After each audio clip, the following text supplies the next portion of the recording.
All right. We'll let the last couple of people trickle in here. Can everybody hear me okay in the back? Yeah? These hand mics can be kind of hard sometimes. Hi.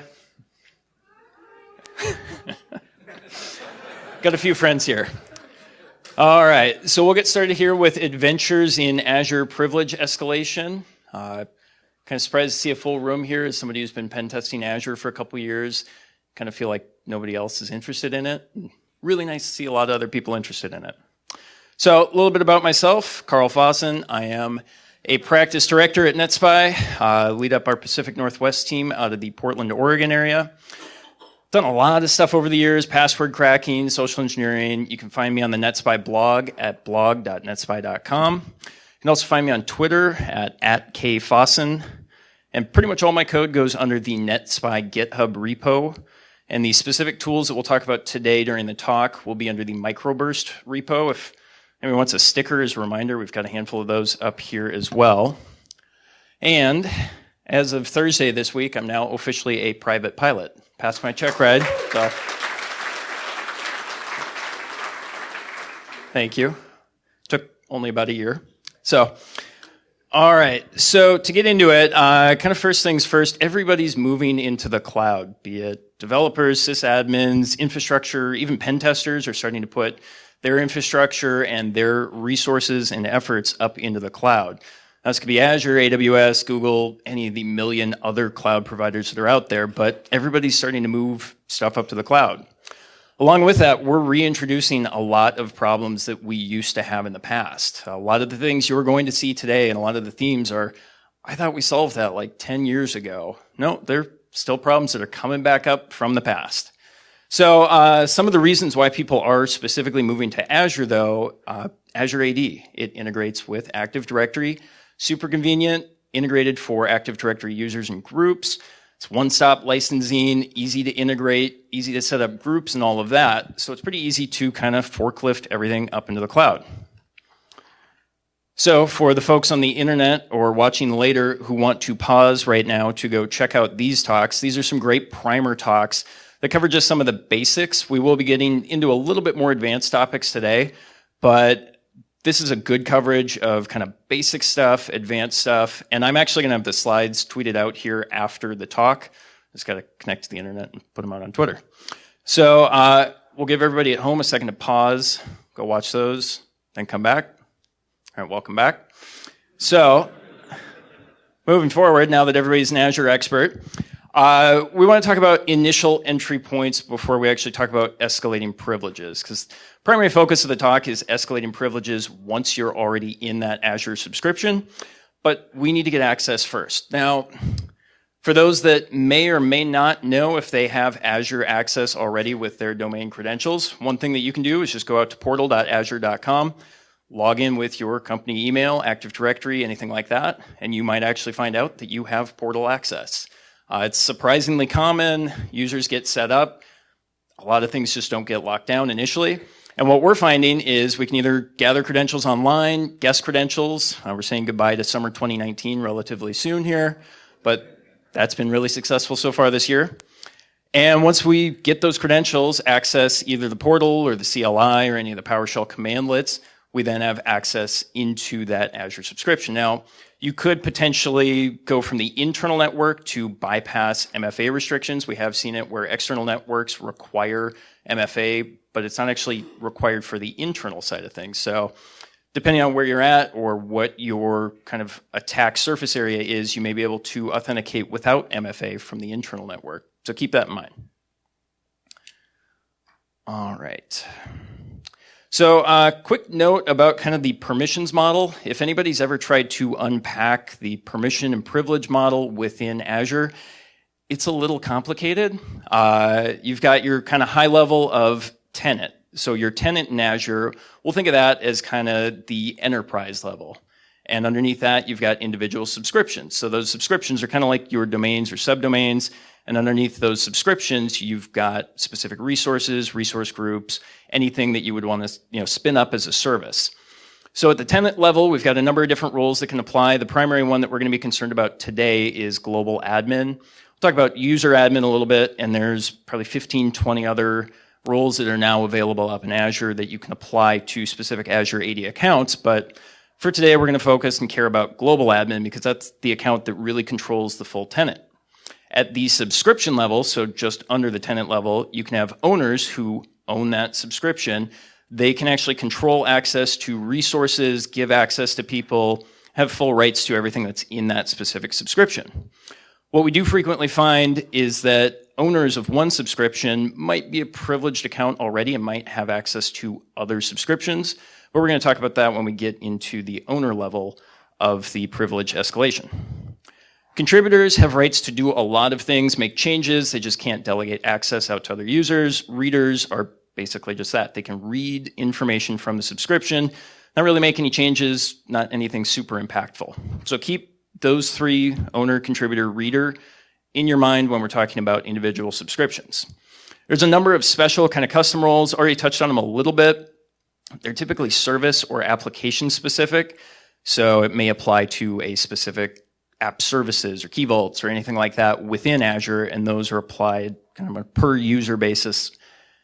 And we're not going to cover a lot of those. There's some interesting permissions that could potentially be abused in each of those roles, but we just don't have time to cover that today. So in terms of applying each of these roles, we talked about owner, contributor, reader. That's really kind of at the subscription level. It can also be applied down to resource group and the individual asset layer. So if you have contributor rights to a single virtual machine, there's some stuff that you can do there that we'll cover later. So quick note about just kind of listing your permissions. We're not going to go through each of these, but here's some of the AZ commands that you can use to list out owners, readers, contributors, etc. What I'd recommend if you're just diving into this initially is go out to the Azure portal, either create a new subscription under your own domain, play around with it. They've got a $200 month-long trial that is actually really handy to learn a lot of this stuff. But go to the portal, go to your subscriptions, and then go to the IAM section. You can see who's contributor, owner, all of that stuff there. Likewise, if you're getting somebody's credentials and you want to log in through the portal, that's an easy way to enumerate where you're at with that subscription. Likewise, with Azure Active Directory, if you go into the Azure Active Directory tab within the Azure portal, you can just go roles and administrators and list out global admins right there, which might give you some good targets to go after. So kind of overall privilege overview that we're going to follow through this presentation is starting with basically no Azure access. We'll cover that in a couple of slides, but basically you can log in, but you can't really see a whole lot. There are some other things you can do, but you're a little bit limited. Working our way up all the way through tenant/global admin and learning stuff along the way. So initially, let's say that you have basically no Azure access. You take your domain creds that you've guessed or gathered from somewhere, you log into the portal, but there's nothing really there. You can log in and it's valid creds and you can't see any resources. You might be able to go into Azure Active Directory and list out the users, but you don't have a subscription applied to you. So the positives, you do have valid creds and you could potentially pivot out to other services. My recommendation here would be go out to myapps.microsoft.com. It's a nice place to go to list out all of the federated SSO endpoints that you can log into from that point. You may not have full access to Azure things, but you may be able to pivot out to Office 365 and start going through mailboxes or SharePoint or other services that are available. Additionally, you might be able to access accounting apps, Salesforce, GitHub, all sorts of other federated authentications that may be available through myapps.microsoft.com. Negatives, there's not a lot of valuable information that we can pull out if you don't have a subscription assigned. So we're just going to kind of go past this no Azure access and assume that you've got an account that at least has reader rights on the subscription. All right. So with reader rights, this may sound kind of dumb, but this actually really works. Once you have reader rights and can read out all of the users from Azure Active Directory, let's say that you started with OSINT, you gathered a list of email addresses that you brute force that initial summer 2019 cred with. You want a full list of actual real emails that you can use against the portal. We'll just go ahead, log in, dump out Azure AD, and get a full list of email addresses that are legitimate, that you know work. I've had this work with great success.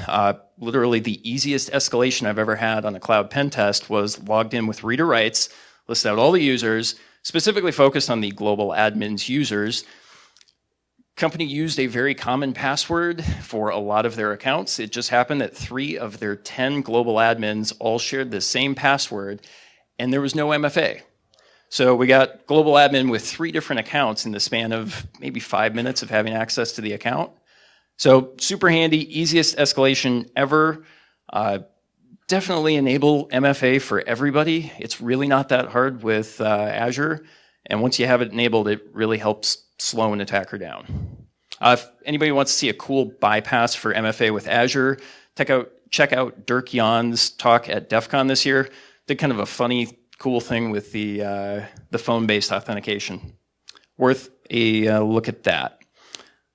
Let's see here. So one of the other things to kind of note here is that with those global admin accounts and tenant accounts, the accounts that we guessed those credentials for had access to probably 20, 30 different subscriptions that accounted for thousands upon thousands of dollars of Azure bills per month.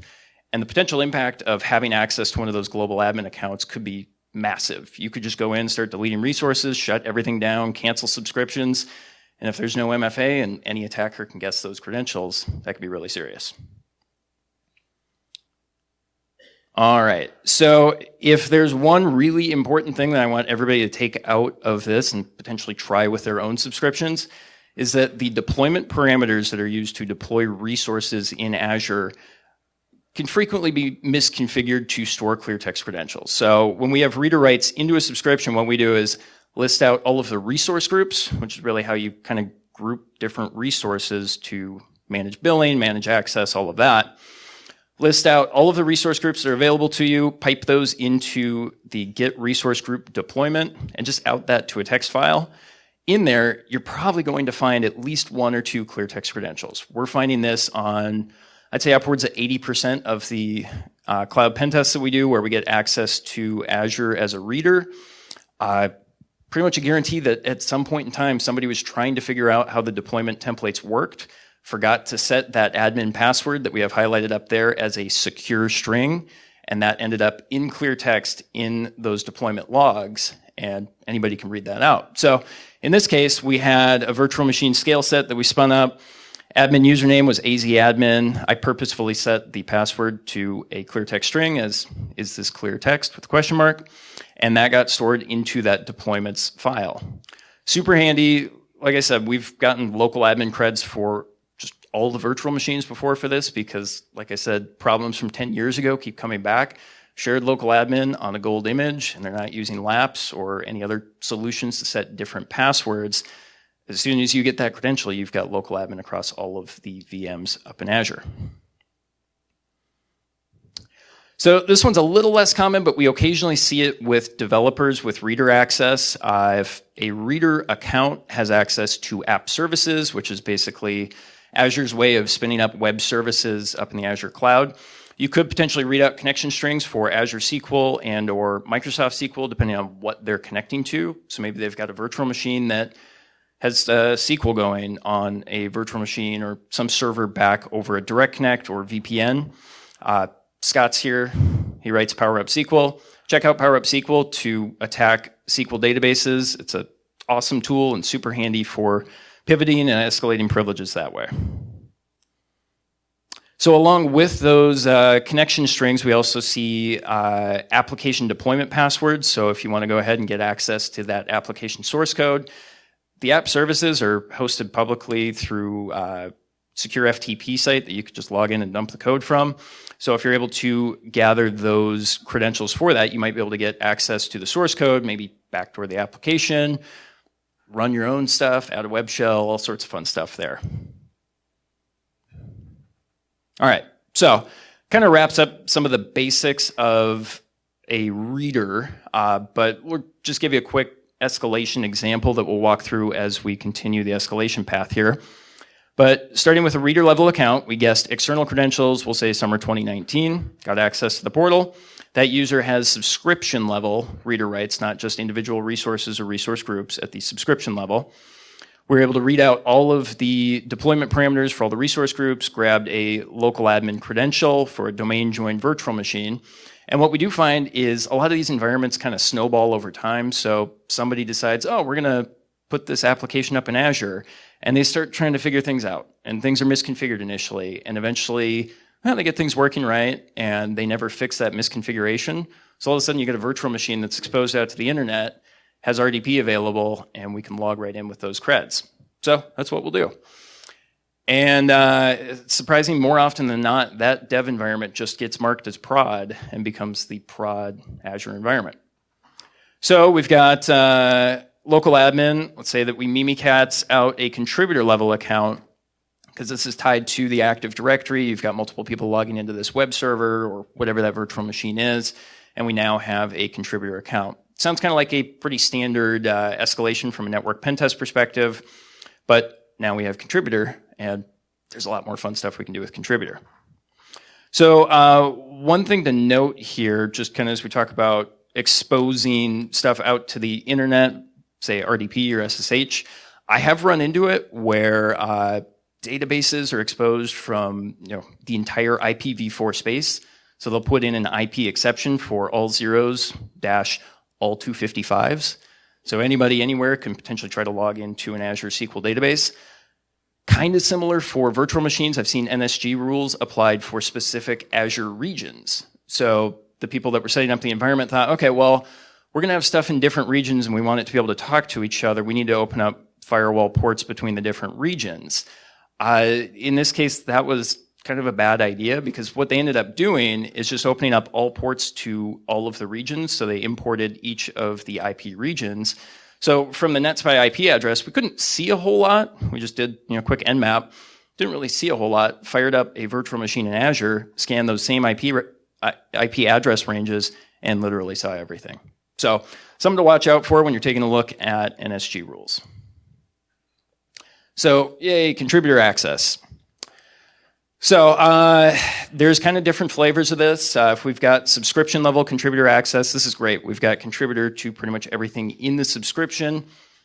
There's a lot we can work with there. If it's individual resource groups, that's not bad. There may be some resources that we can make use of to help escalate. If it's just a single resource, like a virtual machine, we'll see. You might be able to escalate out of that, but it's pretty rare that we see that. Honestly, from a permissions perspective, it's pretty rare for us to see something outside of subscription level IAM policies. It's pretty rare that we see somebody actually get granular and get down to individual resources, much less resource groups. So another really important, we'll call the second most important thing to remember from this, is that if you have contributor level access on a virtual machine, you are local system. So this is hugely impactful if you get contributor level access, because at that point, you've got system on all of the VMs. I wrote a blog post that's down at the bottom here that covers some techniques that we can do. I wrapped some PowerShell code around some of the Azure RM commandlets to execute code on virtual machines. So let's say you want to run invoke Mimikatz on every single one of the virtual machines. You can queue that up through PowerShell. Wouldn't really recommend it.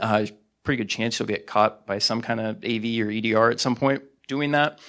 But if you want to add a local admin or do something else on all of the virtual machines, if you've got contributor level access to that subscription, you can easily do that. A number of different things that you can kind of run through that command execution, but I'd highly recommend that as a next step if you want to pivot into the virtual machines and potentially pivot back into, say, an internal network. One of the things that we have seen a few times is an environment that's kind of blended with sysadmins and devs. So sysadmins set up the Azure cloud, started adding developers into that subscription, and then you get a little bit of a mix-up of whose resources are where and where do they belong. So say the sysadmins want a backup domain controller out in the cloud. Okay, good for redundancy, all that. But the developers need contributor rights to manage, say, a web app that they're putting together on a virtual machine out in the cloud. Well, those contributors who are devs shouldn't have rights to take over a domain controller, but since they have contributor rights on all of the virtual machines in the subscription, that domain controller is now a backup in the cloud.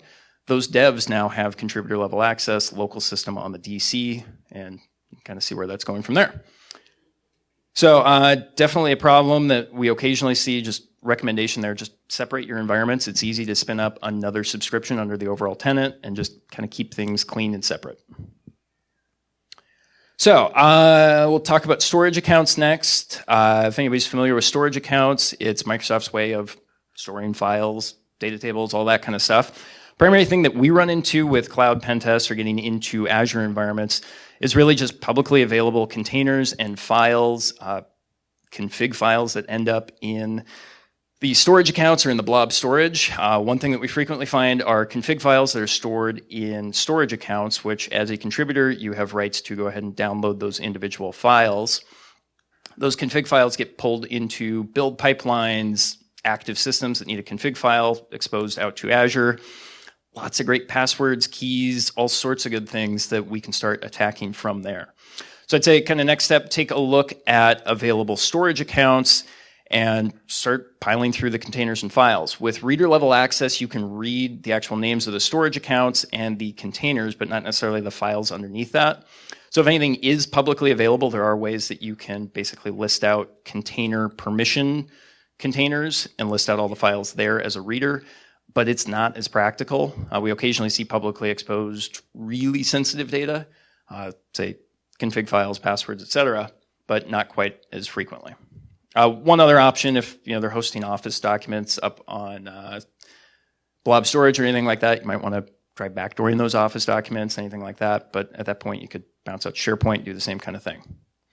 One thing that we've also found working with storage accounts for phishing, red teams, all that kind of stuff, is using storage accounts and blob storage to actually host payloads and malicious content.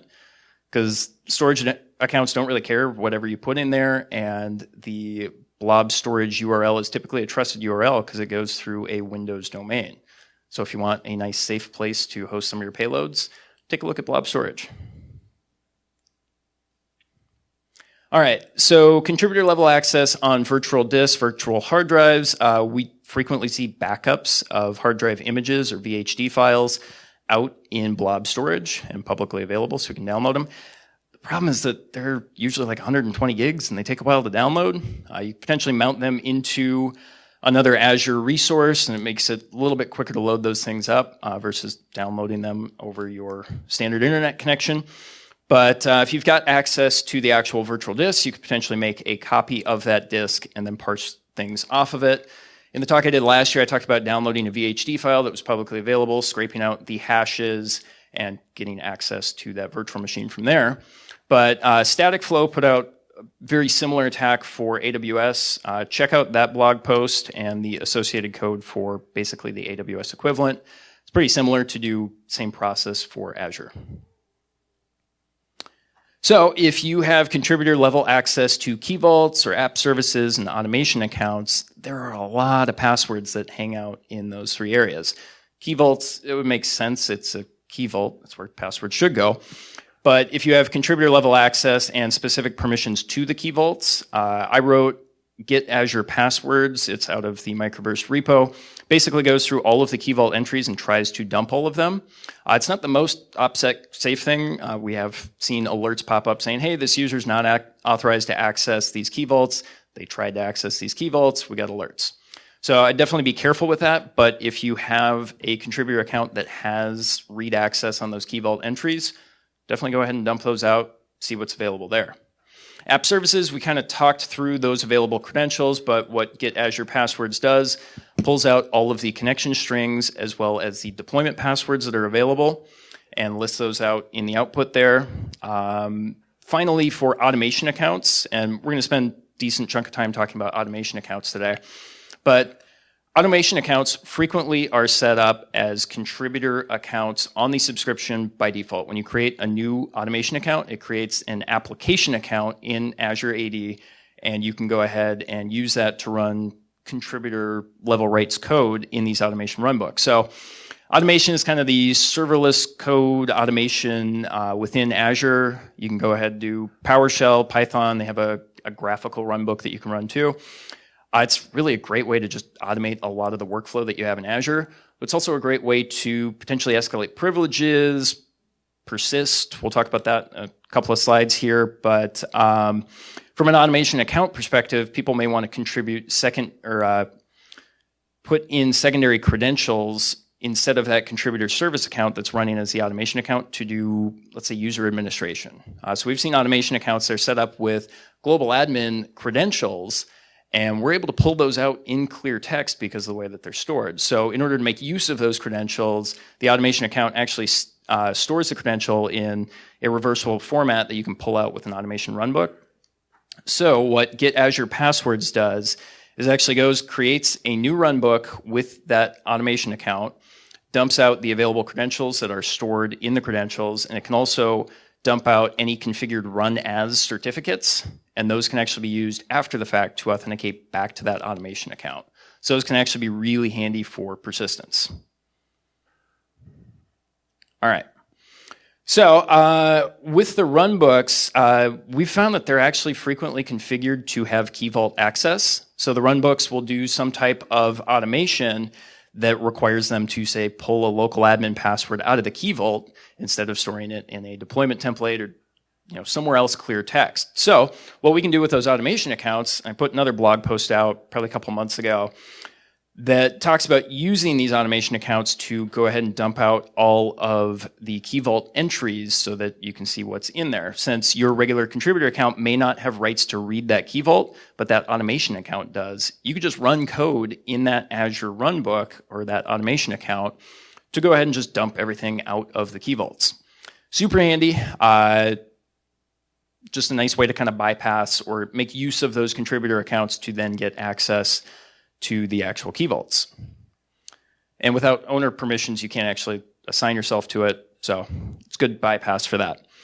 In terms of escalating privileges, like I said, we have seen it where owner level accounts or tenant admin, global admin accounts are being configured as the clear text credentials. So potentially you can either just use those within the runbooks and create your own new user, or escalate privileges of another user up to tenant admin and then log in. Those tenant admin accounts may be protected with MFA, so they may have kind of runbook permissions set up so that you could actually execute code as a tenant admin or global admin and start doing admin things from there. So sky's the limit there. At that point, you have access to that account, basically. And we'll kind of cover that in the persistence section as well. So continuing our reader level example, we Mimikatz that contributor account, logged in to Azure Portal or CLI or whatever with this new contributor account, have contributor level access to automation accounts, and from there we ran the get passwords to dump out the credentials. Turns out there's an owner account configured for the credentials for automation accounts. Like I said, we do frequently see this because automation accounts will get set up. Somebody realizes, I can't do the things I want to do. I better just give it my own credentials so it runs as me because I know my credentials will work, and then those credentials get stored in there and then we get access to them. So at this point, we've got owner. So this is where things get a little complicated because quite frequently we find tenant admin credentials in some way, shape, or form during that contributor phase. We don't typically spend a lot of time in that owner phase because we frequently just jump right up to tenant admin from contributor. But if you do have owner level access, as I mentioned before, typically these are kind of privileged accounts in the first place. They have ownership rights on the subscription, and they're frequently configured with multiple subscriptions. So do yourself a favor and use, say, the AZ commandlets to list out all of the available subscriptions for that account. And then you can just jump into the other subscriptions from there. Or if you go to the top right-hand corner and click on your account and then switch your subscription under directory and subscriptions, you can just list out the other subscriptions that are available that we have in the bottom right there.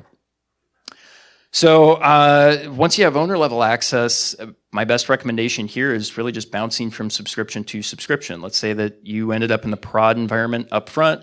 They have that relatively locked down. You're able to escalate up to owner. That owner probably owns the dev environment as well. And I don't want to make any promises, but that dev environment is probably not as locked down. And there's probably a lot more credentials and other things that you can use to pivot going through that dev environment instead. So definitely look at other subscriptions as potential to escalate.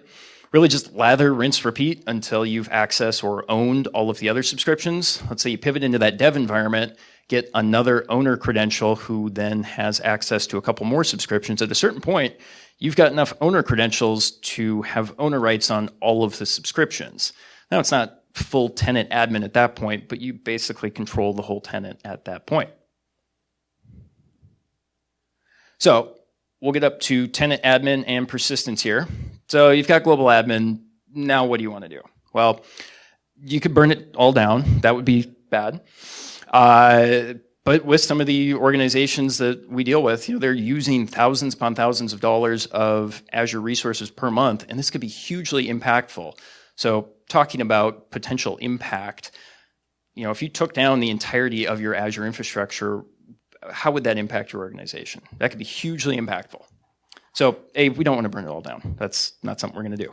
But we may want to pivot internally. So if we've got access to all of these subscriptions, we own Azure AD, we can create our own accounts, get access to everything else. There's a pretty good chance that there's a direct connect tunnel back to the corporate network. We can get access to, say, a virtual machine, and then start pivoting back over that VPN or direct connection back into the corporate environment and start going after the resources we want there.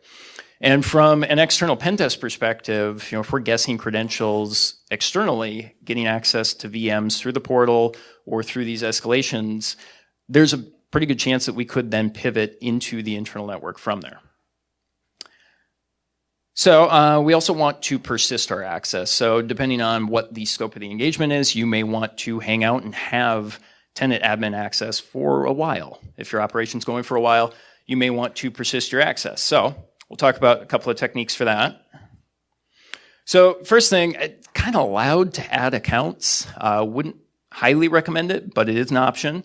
You could add Azure AD accounts that could be added to the global admins group or add a user admins group. Be a little quieter. It might not be as monitored, but if monitoring is set up for additions to these protected groups, there's a pretty good chance you might get caught there. But that would be kind of a secondary way so that if your primary account gets you locked out or if you somehow lose access, you have some backup there. Recommendations there follow company naming structure. If it's first initial, last name, or say Karl.Fosaaen, that kind of structure, use a similar username. And if you want to be a little more quiet, add that as a contributor or maybe even an owner for the important subscriptions that you want to get back into to potentially pivot and escalate your access again. Try and mimic the account attributes of the other admins. It's really easy to go into Azure AD and just pick out all of the attributes for specific users. If they're not using a specific field or comment, maybe you don't want to use that when you're creating that user. So kind of a fun little AZ CLI command that I have up here. First one here lists out all of your subscriptions. So let's say that you've created a new user, we'll call it NetSpy, and you want to add NetSpy as an owner of all of these subscriptions in the tenant. Well, you can just list out with AZ account list, pipe it out through some convert from JSON, grab out the IDs, pipe those IDs into the create role for owner for the NetSpy user, and then just pipe in those IDs for that. Basically, you could make that into a one-liner and give yourself owner-level access for a specific account really quickly. All right, additional kind of add user type option that we have, and this has been talked about by a few other people before, but wanted to touch on it, is guest access to a tenant. So if you have external collaboration settings set up to allow guest users, you can invite somebody's Gmail address or maybe create a lookalike email domain. So if we compromise the NetSpy cloud, netspy.cloud seems like it might be legitimate, like it might have been set up for the Azure environment. So if you create a lookalike email domain, create a user within that, you get an invite email, then start adding that user to different groups that you want to maintain access to. I will say the guest accounts don't seem to get audited a whole lot. We take a look at those when we do cloud pen tests to kind of see how many guest accounts are existing in that Azure tenant, and we frequently see a lot. They can be set up for external collaboration. I'd say for the most part, they're not set up with excessive user permissions, but let's say you use outsourced IT for some of your work or some of your vendors. They may actually have somewhat excessive permissions, and that could be a large risk to you having those guest accounts on your Azure tenant. So if you want to add a guest account to the tenant, might be a useful thing to do. Just add appropriate IAM assessment or assignments where you need them. Just persist your access that way. I don't really recommend this one, but I came up with this Bender picture and really wanted to use it. You could create your own subscription. You your tenant admin. You could create your own and fill it with blackjack and crypto miners. This is more of a malicious attacker kind of perspective. If somebody gets your tenant admin or global admin credentials and wants to start doing crypto mining, yeah, they can go ahead and do that. They can spin up a whole bunch of virtual machines and incur a whole bunch of costs on your Azure subscription. As practical pen testers or red teamers, I wouldn't recommend this. It's not going to look good. But as an actual attack that people should be concerned about, definitely look out for people spinning up those subscriptions. So a little more quieter option, and this will lead us more into the automation accounts and keeping persistence through that, is creating service principals, applications, or automation accounts and giving them excessive privileges. So Azure AD has a number of different ways that you can create accounts. You can create regular user accounts that are like any other AD user account. And you can also create applications. And what you'll see with automation accounts is, let's call it backup. What you'll see with the backup automation account is there is an application user that's created in Azure AD. You can go to it through the Azure AD portal and list out all of the enrolled applications. And you'll see backup and then a bunch of base64 after it. Those all kind of blend in. They look like service accounts. If you want to create your own within there and kind of persist and hide in those are pretty handy because they're less likely to be taken away. If it says backup process, less likely to delete that outright. Probably want to investigate that a little bit deeper, may buy you a little bit more time within your actual pen test. So with automation accounts, like I said, automation accounts create these application accounts in Azure AD, and then you can go ahead and apply specific rights to them. So I've got a blog post coming out next week that'll kind of discuss some of this and provide some example code that you can make use of. But let's say that you create an automation account, give it a bunch of excessive permissions, and use that as your long-term persistence. You can go ahead and add a runbook, use that runbook to run the code that you want, and it runs with the rights of that specific automation account. So let's say you want to create a new Azure AD user. You can use that new user as kind of short-term access, and then use this automation account as kind of your long-haul, long-term access, and then just burn off new AD users that you create, because this automation account's probably going to persist a little bit longer. You could potentially set up runbooks that just add a user back to the admins group, or pick a specific existing user that you have credentials for, and then make a runbook that just keeps giving them more permissions. One kind of funny thing that we'll kind of see throughout the rest of these slides here is sometimes the Azure portal's a little weird. Doesn't always delete things immediately. You may say, hey, let's delete this virtual machine, and then 20 minutes later, it's not gone yet. Occasionally, it hiccups a little bit. Stuff like that happens. I think your average Azure admin is going to look at it and go, well, I thought I tried to delete that user. I don't know why it's not gone yet, but I guess I'll try it again and delete it again. If you have a runbook set up to just re-add that user every time that it gets deleted, it's just going to kind of look like, oh, well, it just hasn't deleted yet, or I thought I deleted it. For some reason, it's not gone. Additionally, with automation accounts, I mean, if you're contributor level access, you've got local system on all the virtual machines, so you can go ahead and create a runbook that runs your payload on all of the virtual machines. So if you want to keep C2 channels open through virtual machines, anything like that, you can set up a runbook to do all of that. One other option I haven't really made use of, but thought might be kind of handy, is dumping any current Azure information out to a storage blob that you control, or something that might be public. For purpose of a pen test, probably give it a key for a storage account that you own for the blob storage.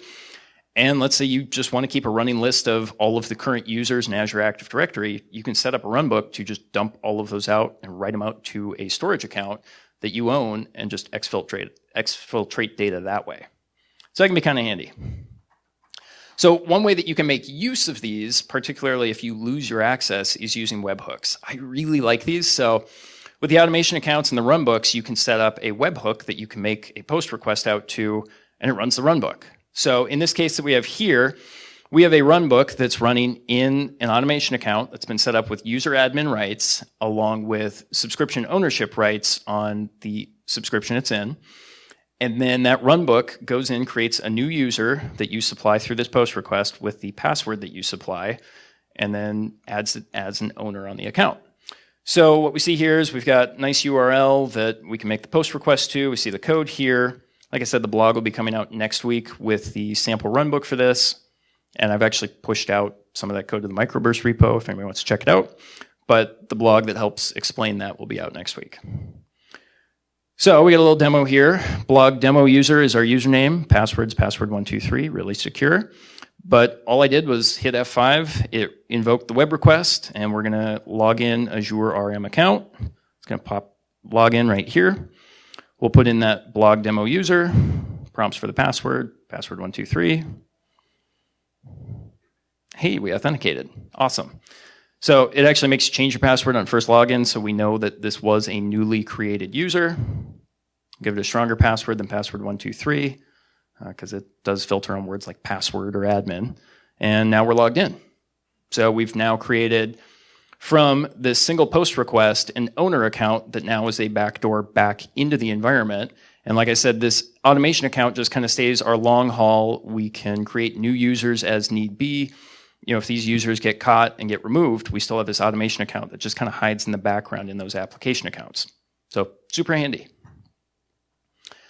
All right, other thing that I wanted to cover here with the Runbooks is watchers. Now this is something I want to dive deeper into. I haven't written the automation around this yet, but kind of a couple ideas that could be used here.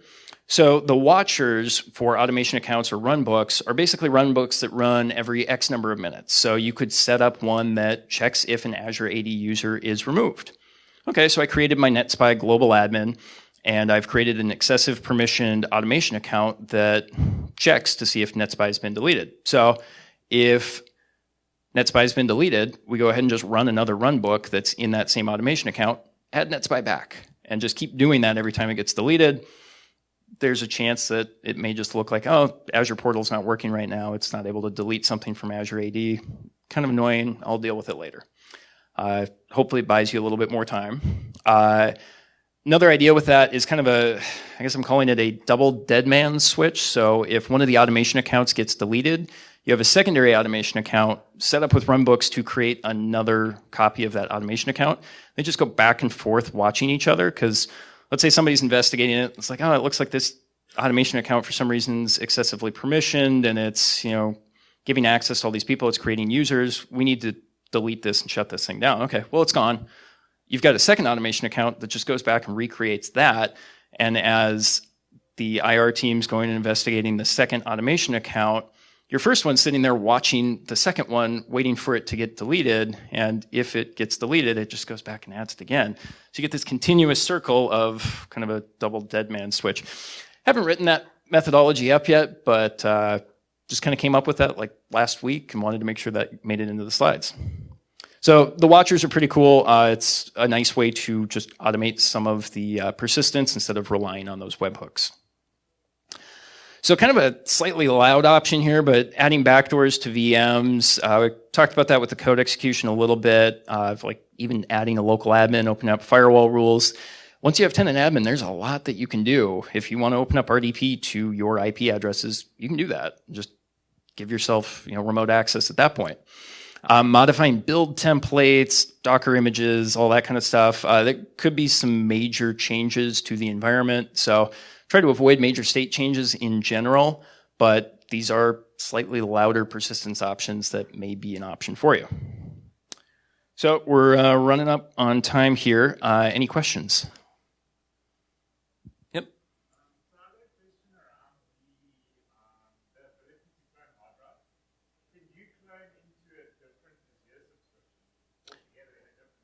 So the question was, can you clone hard drives into a different Azure subscription or different container?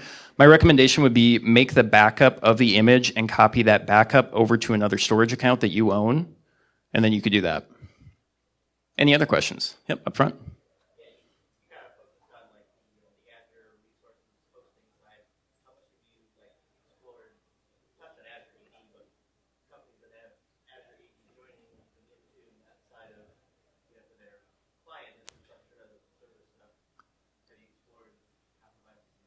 So the question was around Azure AD and kind of syncing that back to on-prem networks and exploring that a little bit. I would highly recommend checking out Dirk Jan's talk from DEF CON. He covers a lot of that stuff there. I've gotten a little bit into that, but he covers it a lot better than I could right now. Any other questions? Yep.